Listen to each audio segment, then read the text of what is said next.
Morning, everyone. I think I didn't actually plan for a few of my lines in the speech being taken by that video. The lady in the background definitely stole a few lines. But I think well done to our marketing girls, first of all, for putting that together. What a showcase for Grit, and congratulations. Perhaps firstly to address the disappointment in the room. I think I must apologize for not being the six foot classy blonde that you would have expected walking up to the stage here today. But I did think of striding out in a blonde wig, potentially some heels, trying to put that on, but that wasn't going to cut it. So you stuck with me. Here I am, and what a privilege for me to welcome you on behalf of Grit to this 10th edition of the API. As Head of Investment for Grit, we certainly look forward to engaging with each of you over the next 2 days. Grit has supported API for many years, but this particular conference speaks to us because of the theme itself. Africa Re-Inspired, certainly from a Grit perspective, we feel that we define our own definition of being re-inspired. The company name itself, for us, the letters behind the name Grit, is one that, so I think just to spell it out, the guts, the resilience, the innovation, and the tenacity that is shown in this group on a daily basis is something incredible to see. From my perspective, I know that only having joined the group very recently in the last 6 months, so it's almost a third-party opinion of viewing that from the outside. In 2014, Bronwyn Corbett and Greg Pearson started this company. They began this adventure by buying 2 assets in Morocco and Mozambique. And 5 years on, the company now owns 25 assets in 7 different countries. The greatest achievement of the group, arguably, is the listing in London last year, which is a culmination of a number of years of really hard work by the people involved.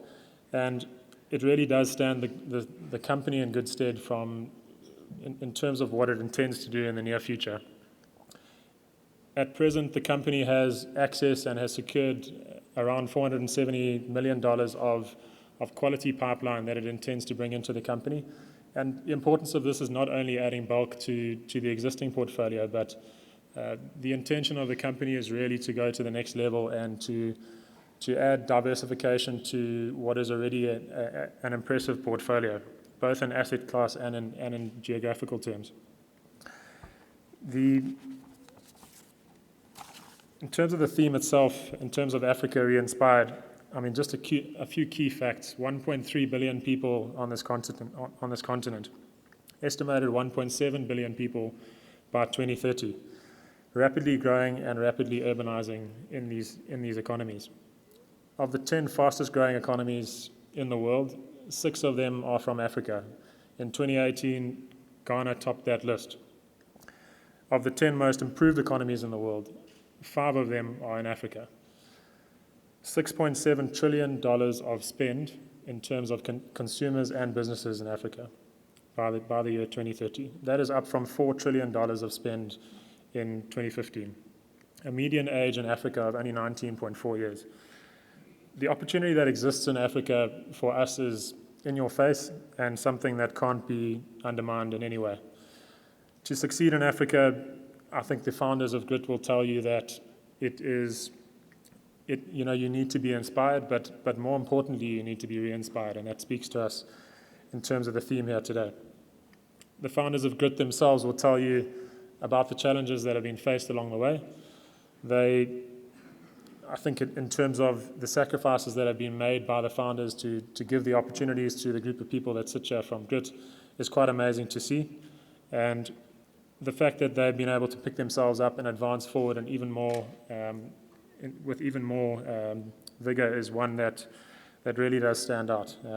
The first 2 countries mentioned earlier in the speech, Morocco and Mozambique being a good example of that.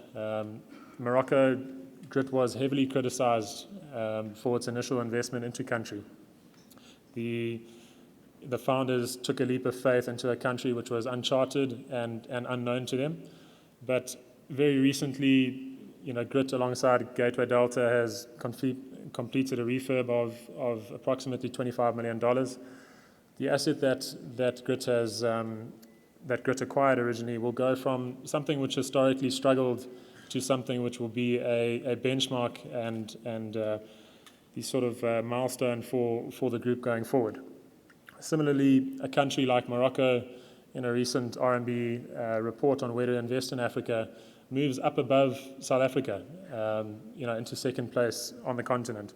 So really just speaks to the volumes of the investment strategy of the group. Mozambique, in a similar way, when Grit went into Mozambique, it was considered an emerging market that was a sound investment. And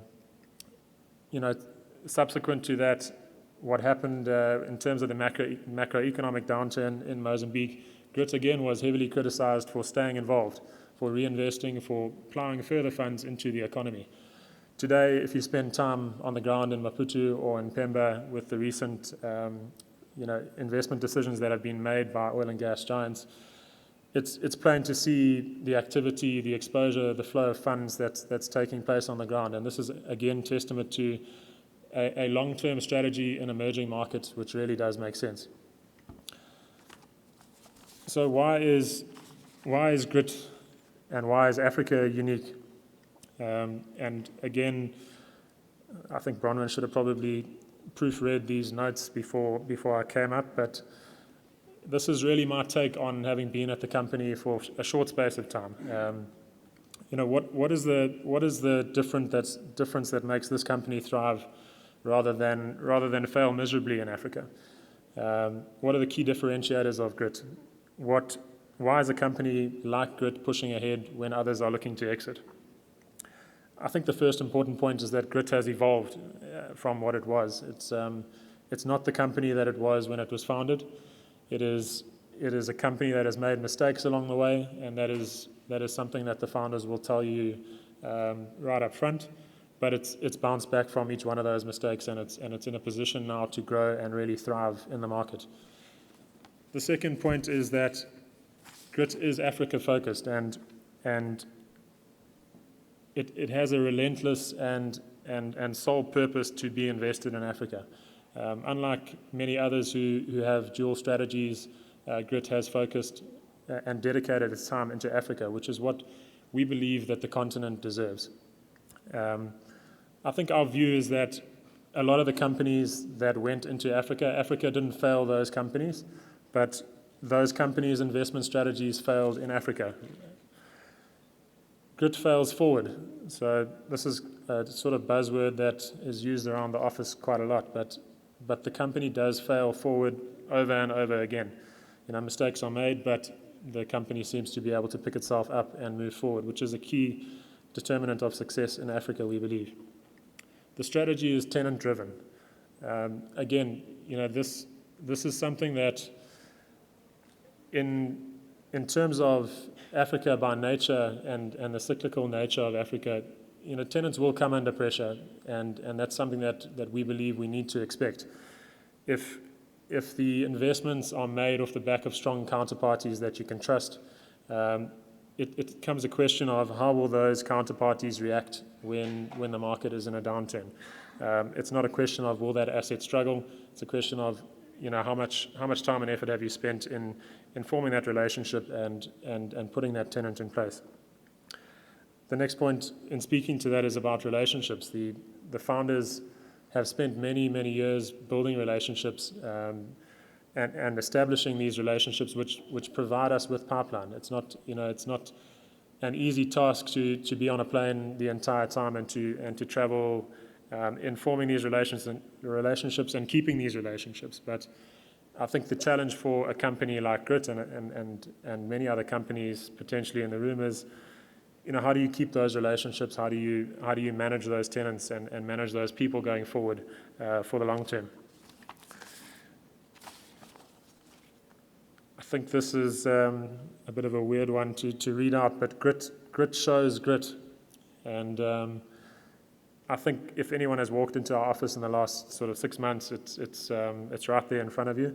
The commitment of the people internally is something incredible to see, and especially from our side coming in recently.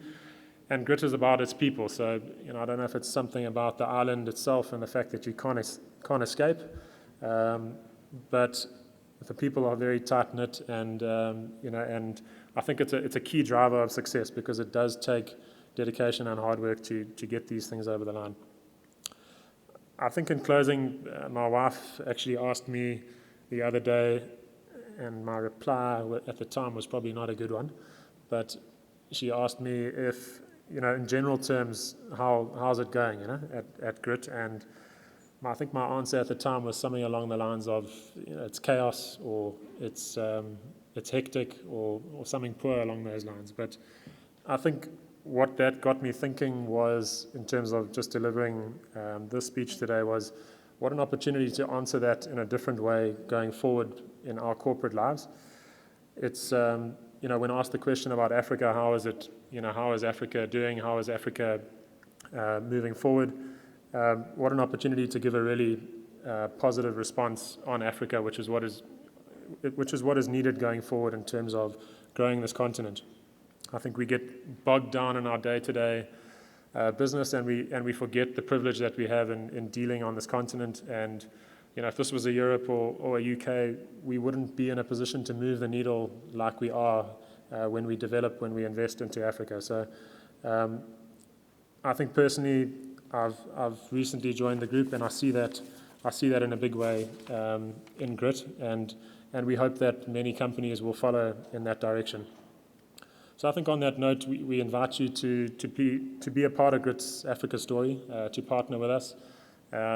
We're very keen to chat to you and see where Grit can add value to the businesses in this room, and not just the other way around. And I think let's discuss and exchange quality ideas over the next 2 days, ideally over a few drinks if possible, and let's get re-inspired together. And finally, congratulations to the API team on this 10th edition, and we are very privileged to be involved as platinum sponsors. Thank you, and have a great conference to everyone.